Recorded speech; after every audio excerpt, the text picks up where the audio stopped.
So we pretty much can say that there is a worldwide global silver squeeze going on, that the last bastion of supplies may actually be in the United States. And we'll get to that in a moment.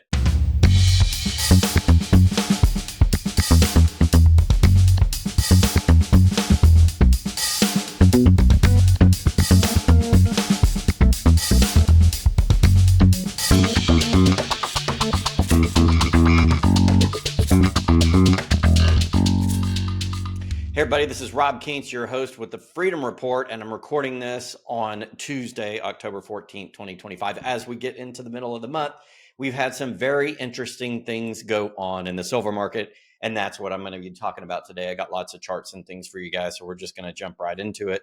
There have been reports of a silver squeeze 2.0 in the silver market, and we're going to go through what's going on and the reports in the press. Now, before we do that, I wanted to note that last time we had that silver squeeze back in the 2020-2021 timeframe, prices got tamped at 30 here in the US on the markets. A lot of the flow was going into ETFs. And I said, honestly, that's paper silver, and we wouldn't have a real squeeze until people actually bought the silver and took it off of the market. Because what happens when you buy silver in the ETFs, most of that is stored in the UK or the London market, underneath what the LBMA manages, or underneath what that London market manages. And it basically just stays in the warehouse and gets traded back and forth. But to actually have a silver squeeze where there's not enough available physical silver, you can't do that in a contract or a paper trade. You basically do that out of the physical markets. And that's exactly what happened. And I predicted this would be silver squeeze 2.0 several years ago. I said, when silver squeeze come back, it's going to be because you're having a physical squeeze. Now, I have documented on previous shows recently that there was over 200 billion investment into the SLV silver ETF in the last, I think, 6 months or so. And then in August, it blew out and there was a whole bunch. I mean, just a bunch of silver investment. So it always starts that way. It always starts with the generalist investors or even silver investors that have access to funds in some sort of, here in the US, like a trading account or a retirement account. Most likely it's like a Schwab account or E-Trade or something.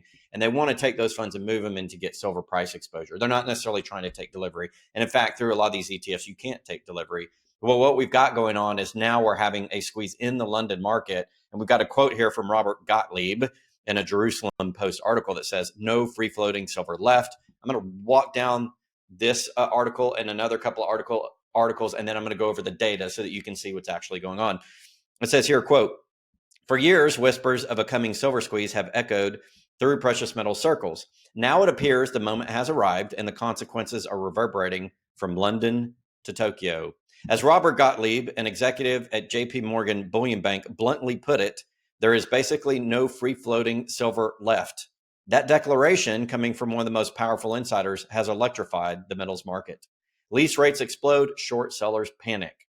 Silver lease rates, the interest paid to borrow physical silver for delivery, have rocketed by 20 to 30%, far outpacing those of platinum. This is a rare signal of scarcity in an otherwise abundant market. A recent J-Post analysis of the current silver squeeze explores how London's shortage is just a preview of what may come when the paper silver system begins to unravel. As a side note, I've had it on my channel, Twitter for sure, and on YouTube, how the TD Securities market analyst came onto mainstream media and said that silver squeeze 2.0 was starting and it would be a physical one. So this has already reached mainstream news and it's starting to reach press around the world. Going back to the article, quote, "Simultaneously, both gold and silver recently smashed through critical psychological levels, piercing the $4,000 and $50 thresholds, signaling powerful momentum, as detailed in J-Post's report on gold and silver key levels." I'm going to get back to how these technical and psychological levels work in the market. There's been criticism of me and other Western market analysts on various channels lately of continuing to follow technical trade and saying that has nothing to do with the market. And I'm going to prove to you that it does, that you have to follow technical and fundamentals. I do believe fundamentals will eventually overwhelm technicals. I've said that in my entire career and writing about gold and silver dating back now 16 years when I started writing for Seeking Alpha and got syndicated across numerous mainstream publications, including Yahoo Finance, NASDAQ, MarketWatch, and others when I was writing. And it does matter, but we'll get back into that in a moment. Going back to this article, borrowing silver now costs 12% if you can find it. On the paper side, and again, this article is acknowledging the paper side of the trade, the iShares Silver Trust, SLV, which I referenced at the beginning of the video, is now seeing borrow fees near 12% with no shares left to short. For those betting on downward price movement, the pain is intensifying. They're forced to pay steep borrowing fees while incurring losses as prices climb. These shorts are literally being squeezed in the paper market, which is going to lead to an explosion because the physical market is also being squeezed. There's more demand for supply. Continuing on, this squeeze operates from both sides. Rising prices erode short positions, while lack of availability and soaring borrow costs tighten the noose. A related J-Post feature on ETF pressures and borrow costs shows how these dynamics are reshaping the market. Gottlieb's statement about no free-floating silver is no idle rhetoric. It reflects the reality that virtually all deliverable silver, that is physical, the metal could be transferred or leased, is tied up in ETFs, industrial contracts, and other long-term commitments. As I've said on my channel repeatedly over the last few years, this was happening and is going to happen. Little remains unencumbered, meaning free. One J-Post investigation into physical silver scarcity highlights how cross-border flows and deliveries are already being affected. And we're going to go to the next article from J-Post. This one is USA sends silver bars to London as historic squeeze hits. The US has shipped silver bars to London as an historic market squeeze pushes prices above $50 an ounce. Physical shortages and soaring premiums signal unprecedented global silver stress. This is reported on October 12th, just a couple of days ago. The global silver market, according to the article, is facing an unprecedented crisis as a severe physical shortage in London forces US silver bars to be flown across the Atlantic to stabilize supply.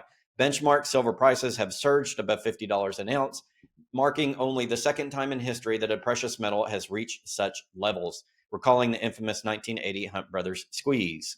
Liquidity crisis hits London, which, by the way, it hit London before, I guess about 6 or 8 months ago, maybe a year ago. I don't remember the exact timing, when there were reports that London didn't have enough physical silver. And I had been reporting the chart from the LBMA's website where the silver held had been flowing down and down and down. And on that chart, we didn't know how much was already committed to things like ETFs and other private contracts because not all of that's reported. But you could pull that chart about London inventories and ETFs and see that the free floating was shrinking by looking at the two charts. I did that probably 30 or 40 times within the last 2 to 3 years. Well, now it's hit. Now we're seeing what's happened as that's been drawn and more is flowed into ETFs. That gap between free floating silver and claimed silver in the London market is now reaching a crisis level. According to Bloomberg, mainstream U.S. financial media, the London silver market is suffering near total illiquidity. Traders short on physical silver are scrambling to secure metal, often paying extremely high borrowing costs to maintain their positions. There is no liquidity available currently. What we're seeing in silver is entirely unprecedented, said Anant Jatia, Chief Investment Officer at Greenland Investment Management. Now, multiple major investment management firms, TD Securities, Greenland Investment Management, and JP Morgan, who are involved in this trade, are reporting the same thing. So we pretty much can say that there is a worldwide global silver squeeze going on, that the last bastion of supplies may actually be in the United States, and we'll get to that in a moment. It says here on the article, London has been the global hub for precious metals trades for over a century, setting benchmark prices and circulating vaulted bars among a tight network of banks. Traditionally, secure trucks handled daily transfers of metal, but with the current shortage, cargo planes are now moving silver from New York to London, a transportation method normally reserved for gold. Why? Because it's expensive to do this, and therefore gold has higher prices, and therefore you can kind of do it. And when you're shipping gold, you're shipping millions and billions of dollars, whereas silver per ounce is a lot cheaper. So it's expensive to put a bunch of heavy silver on a plane when you're talking on a per ounce basis. It's going to raise the cost of those silver bars quite a bit. Quote, some traders have rushed to book slots on the cargo holds of transatlantic flights for bulky silver bars, Bloomberg reports. Drivers of the squeeze. The squeeze stems from a combination of structural shortages and surging demand. Is that industrial demand or monetary demand? I think this is now, we're in the era of monetary demand in silver, and that's what's pulling up the price of silver. Persistent investment demand amid Western debt concerns and fears of currency devaluation, just as the article says. Structural decline in London inventories. Available silver. Remember, ETF trade removes available silver off of the markets. Available silver has fallen from over 850 million ounces in 2019 to just 200 million ounces today, a 75% reduction in 6 years. A spike in Indian purchases during Golden Week, shifting demand from Hong Kong to London. This is normal as India has demanded a lot of silver, and they did that when India put some import restrictions on gold. People flipped to silver, but they use gold and silver in their love trade. So does China. This is the time of year it happens. That's one of the reasons you get cyclical uptick in prices in gold and silver, is because of that intense physical demand in those Indian and Asian markets. But we're also in a squeeze, so it's accelerating, and that's why silver has popped past its previous all-time non-inflation adjusted high of $50 an ounce. We haven't gotten to the inflation adjusted high, so I expect it to continue to march on as well. Potential U.S. tariffs on silver imports adding uncertainty to global supply is another reason. In the quote, the remaining free float of metal has dropped to just 200 million ounces, down 75% from 2019, Bloomberg notes. Even exchange-traded funds are suspending new inflows. Kotak Mahindra Asset Management cited a shortage of physical silver in the domestic market, with premiums sharply above international bookmarks. You're starting to see areas have higher premiums due to what? Local supply and demand characteristics. What have I been saying for years is going to happen to the precious metals markets? No longer will London and the COMEX and the US control prices, because when the physical squeezes come and when that demand surges, the markets are going to break apart into regional markets on premium pricing and on physical deliveries. We're seeing the US fly bars to London because different regions have different characteristics. No longer are we going to have spot prices and premiums, the actual price you buy, controlled by two major hubs in the world. That is changing as of now. And those price mechanisms are going to shift east to the BRICS nations, to China, India, and Dubai. The London Bullion Market Association, according to the article, has acknowledged tightness in the silver market and confirmed that it is closely monitoring the situation. Price dislocations reach historic levels. The squeeze has caused extreme dislocations in pricing and trading. London spot premiums are now up to $3 per ounce above New York futures. So that's why you're going to see the scalpers come in and play that trade, because if London's higher than the US, they're going to play that trade on the paper side, and it's going to exacerbate some of the issues with pricing that eventually is going to cause that pricing model that was congruent or together between London and New York start to split and to fade. And then again, these other regional markets are going to start taking precedence on the actual physical trade around the world. And so spot prices will no longer be determined just by the London and the COMEX. The spot and futures prices and how close they are together. I should say that. Overnight borrowing costs exceed 100% annualized, likely surpassing levels seen during the 1980 Hunt Brothers squeeze. Bid-ask spreads have widened from a normal few cents to over 20 cents per ounce as banks withdraw from quoting. We've had several banks stop quoting, and that has been in the news. Banks don't want to quote each other, so the quotes get extremely wide, said Robert Gottlieb, former JP Morgan trader. Why? Because there are regional differences in supply and demand and the derivative markets and how they're pricing. That's why. All right, there's more on that article. We're going to move on. There's an article in Bloomberg. I'm not going to unlock the paid edition, but this was an early report. But the next Bloomberg article on Yahoo Finance is even better. So I just want to show you: silver traders rush bars to London as historic squeeze rocks market. So yes, we're shipping them over there from the US to the UK, and I just want to confirm that with a mainstream source. Here's a really good article on Yahoo Finance breaking this down. But it's going to show that the squeeze has some signs of easing. So there is some temporary liquidity and physical being provided to the market. But as the US drains their physical to London, what's going to happen is you're going to start to see silver squeeze come to the US. So this is temporary, the article I'm reading to you today, but I wanted to put out that there is a temporary little respite in some of these pressures, not completely, but this temporary respite or pause in some of these pressures, or slight reduction or mitigation of some of these pressures, is going to be exacerbated as the US runs out of silver supply, because we might be the last bastion of physical silver supply. And that's not saying much, because we ain't got a ton over here either. From Bloomberg, silver falls as London market squeeze shows some signs of easing. This is on October 14th, this morning at 8:27 a.m. This is about 2 hours earlier than I'm recording this video. The exact time I'm recording it is about 10:30 a.m. Central Time in the US on October 14th, Tuesday, 2025. Spot silver prices retreated after hitting an all-time high earlier Tuesday, as a historic squeeze in London began to show some signs of easing, although supply remains remarkably tight. Spot prices for silver fell 3.4% after hitting a record 53.55 an ounce in London earlier Tuesday. That's about $1 higher than the peak set in January 1980 on a now defunct contract overseen by the Chicago Board of Trade, Hunt Brothers, so on and so forth. Concerns about a lack of liquidity in London have sparked a worldwide hunt for silver, with benchmark prices soaring to near unprecedented levels over New York. That's promoting some traders to book cargo slots on transatlantic flights for silver bars, an expensive mode of transport typically reserved for gold, to profit off of higher prices in London. Again, another confirming source saying the same thing, that we're having some shortages in physical in London because of ETF demand, which I've been documenting over the last several months, how it's exploded and how this is capital rotation of other markets flowing into silver through these derivative contracts that are ETFs, and they're derivative because you can't get the physical silver unless you're an authorized participant in most cases. And like on the SOV and GLD, I think it's like 50,000 shares or something like that. So the average public does not have redemption rights. And on most ETPs and ETFs, you don't have redemption rights. Very few do you. And even if you go to the Sprott one, you have to have a lot in there, the PSLV to redeem, or else they're going to cash you out in cash. So when you go into these types of investments, they are derivatives because it's really hard to get the actual physical silver. Reading on, these silver bars will start arriving in coming weeks, multiple traders said, and the arbitrage trading has already substantially eroded the premium. The gap fell to about $1 an ounce on Tuesday, down from a spread as much as $3. So if you look at this chart, you can see the spread versus COMEX had widened on the chart dating back to about right here, and then it kind of plateaued here, and then it's rising up as the expectations in mid-October are that silver bars are coming. And this is just the arbitrage. It doesn't mean the physical silver trade is completely relieved, because if demand keeps rising, more bars have to be sourced.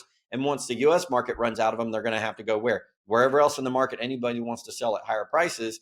And if that's not enough, then you have to go to the mines. And the problem with the mines is the silver mines, primary silver mines, have not been expanding.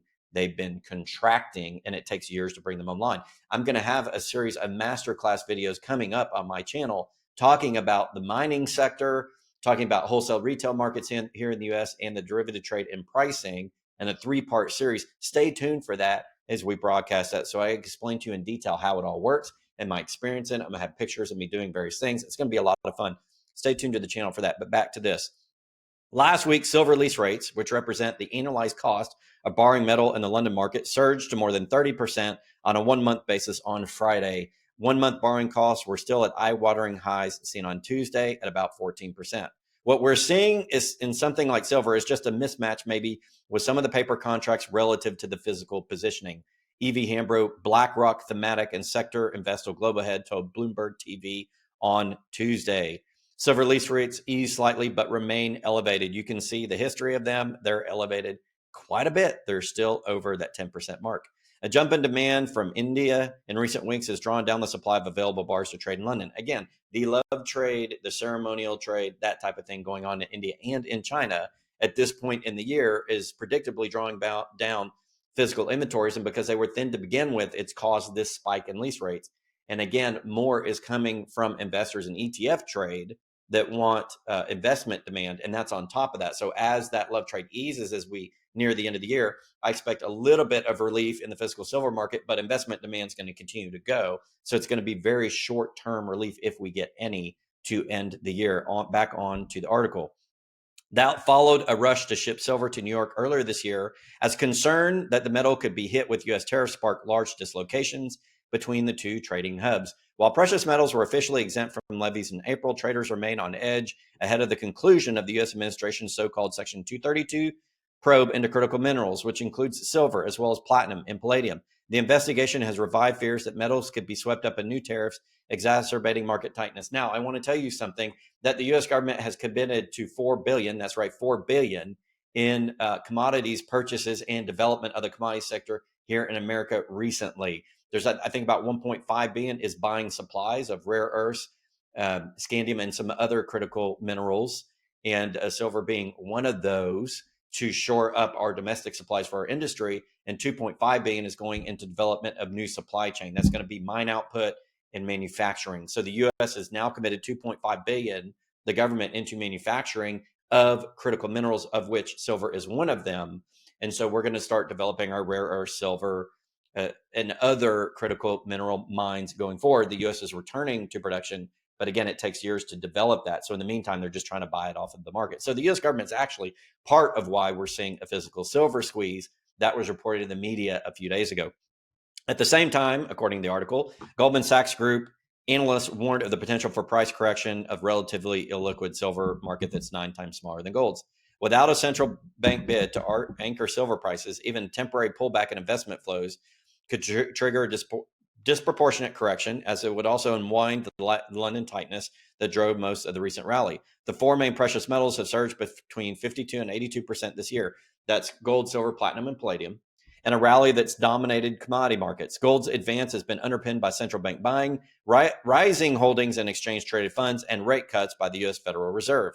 Demand for havens has also been abided by recurrent U.S.-China trade tensions, threats to the Fed's independence, and a U.S. government shutdown, so on and so forth. So we're going to look at the silver borrowing rate. That's iShares Silver Trust. That's the rate at which you can borrow silver. It's like a lease rate. And when it goes higher, it indicates tightness. Why? Because rates are going to go up when there's not as much for the borrowing. Why would they borrow it? Because they want to use the physical silver now for something, jewelry or whatever, satisfy derivative contracts, coins and bars, whatever the case may be, and they're going to return it later. And for that privilege, you have a borrowing rate, just like if you're borrowing cash and you got to pay it back to your bank to pay off an auto loan, a credit card, or something like that. Same thing happens in the gold and silver markets. And when those rates get elevated on risk, it's a risk-based rate. The rate is based on anticipated future risk of getting your physical back versus having to just get cash, if they can even provide the cash, because if the lease rates are really high, it grows the principal and interest balance over time.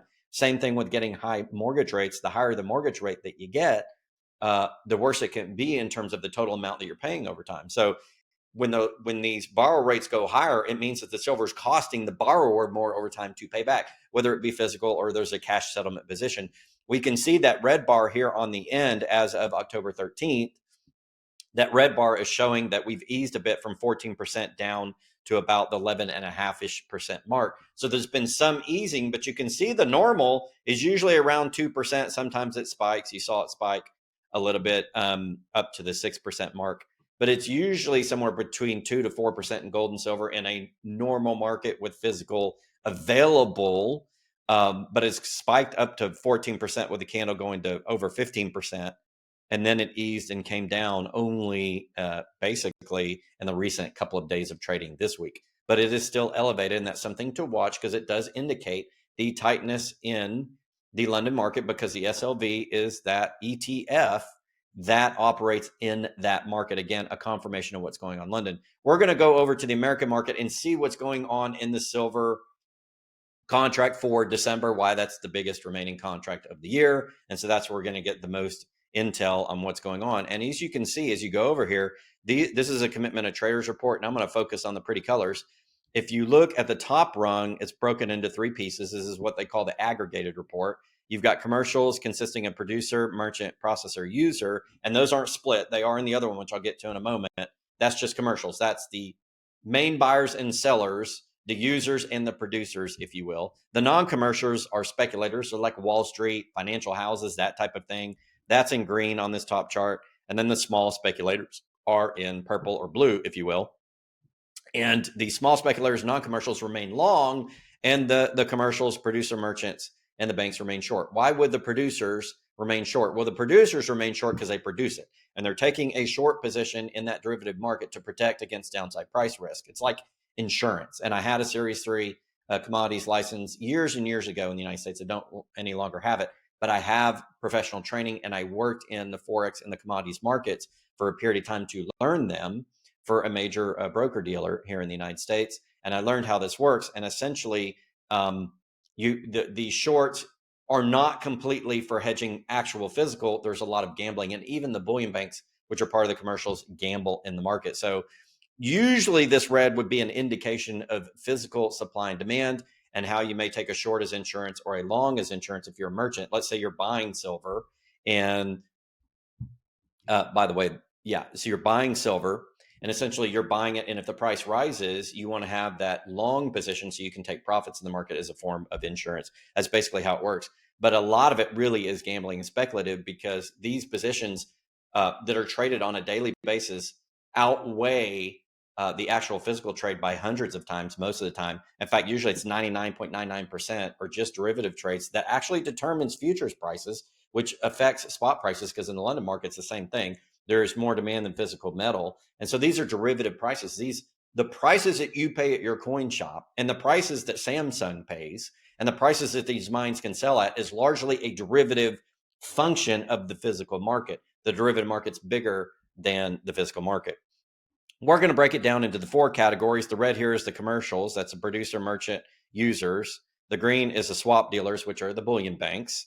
The non-commercial managed money is basically the financial sector for all intents and purposes. And other reportables are large family offices and other individuals that are big enough to trade on that market, but aren't part of like a big financial house. Okay. And as you can see, the two longs are the blue and the yellow. The managed money, the financial side, and the other reportables, the other ones in it for financial speculation, they remain above this zero line here. As you can see, zero, they remain above. And then below are the commercials, the producer merchants, which makes sense because they have downside price risk. They're bringing it to market and they're always worried about the price falling. So the producers are always going to be short. The merchants would want to be long to predict against upside price risk, but when you smush them together, the producers win and it's net short. But look at the biggest short, the green line is the commercials, the bullion banks or the swap dealers. Those are the four largest banks plus the other banks that trade that market. They're constantly shorting for that price. And depending upon the supply and demand at an instant on the trader screen in these commodities markets, gold, silver, oil, all of them, one big large sell order can bring that futures price down. One large buy order can elevate that because that's the actual market. It's bid ask at the time, the millisecond that you're quoting a price to do a trade. And so that's how that works. And so basically the short is basically the producers, the merchants, and the swap dealers. The swap dealers, the bullion banks, and I've showed this on the Office of the Comptroller of the Currency report many times. And when I used to put out the other charts that I got through Gold Charts R Us, you could see that the bullion banks are consistently shorting that market and taking money. That's just a gambling or a speculative trade. But what about physical? What's happening to the physical? Well, we had a report from my friend Jerry Huang, who is on the mining side and does a lot of mining stock investment, also the CFO of Impact Silver, and also runs a mining stock investment service as a principal, is reporting the Perth Mint. We're experiencing technical difficulties with our system, working to fix the issue as soon as possible. And due to current market conditions, we're experiencing a high volume of customers, which may cause delays in response times. This was reported yesterday. And so I went to their website and it says the queue for today's in-store services, when you go physically, the Perth Mint in Australia is now closed. And this is closing. And it says gold and silver sales continue as usual. Please note high demand is causing delays. So they've reopened the market. I can go in here and order a coin or bar if I want. I was kind of playing around with that. But there is such demand at Perth Mint that there were some physical supply shortages. And we've also seen physical supply shortages in other areas as well in the global market. So what that essentially means is there is not enough for what people want in silver especially, but some in gold as well. And so I think we're starting to see the beginnings of the actual physical squeeze for the reasons that I noted. But you still have to watch the prices, lease rates, premiums, things like that in the derivative markets to know where the price is going to go, because they still control what the price is, regardless of what happens to physical.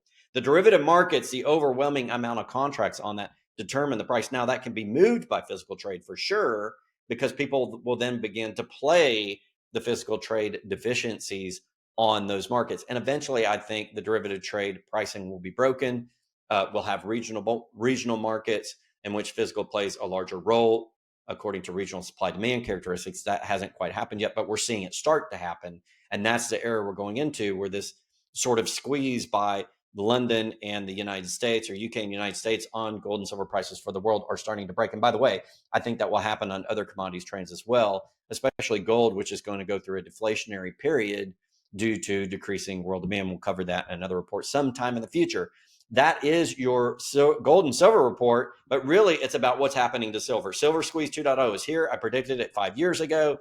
It's exactly what's happening, and it's happening through physical trade. It started around the world with some of these late fall festivals. We're also seeing large buys by big buyers of the physical across the world, not just Perth Mint, but it's been reported in other places as well. ABC in Australia. So Australia is having a big run. Some other countries are having big runs.